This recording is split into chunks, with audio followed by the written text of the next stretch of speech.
हम बेटी के बरात आवेला ओ समय के गाना गावतनी। आप सबे सुने लोगिन, सुन के लाइक कमेंट सब्सक्राइब भी करे लोगिन, साथ में शेयर भी करे लोगिन।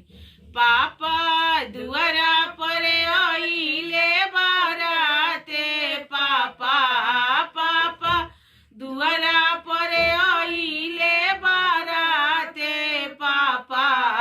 पापा समाधि मिलन रौरा जाइए, पापा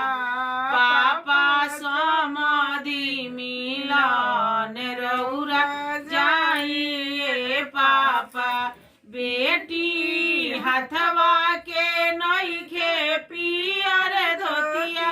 ए बेटी बेटी हथवा के नइखे पियर धोतिया, ए बेटी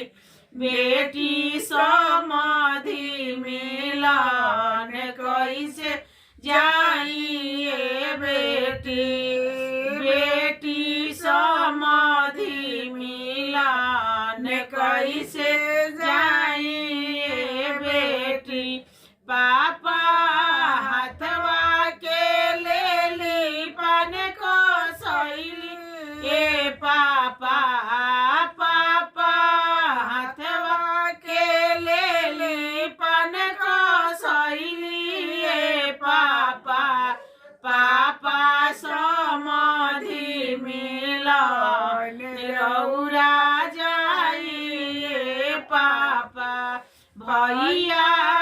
दुआरा पर आइले बाराते,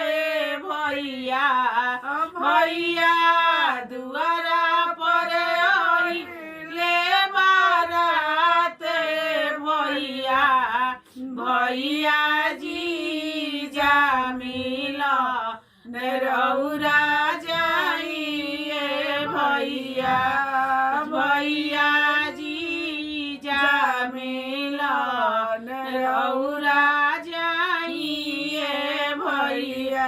दीदी हथवा के नइखे पियर धोतिया,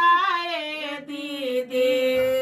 दीदी हथवा के नइखे पियर धोतिया, ए दीदी दीदी जी जा मिलन कैसे जाइए, दीदी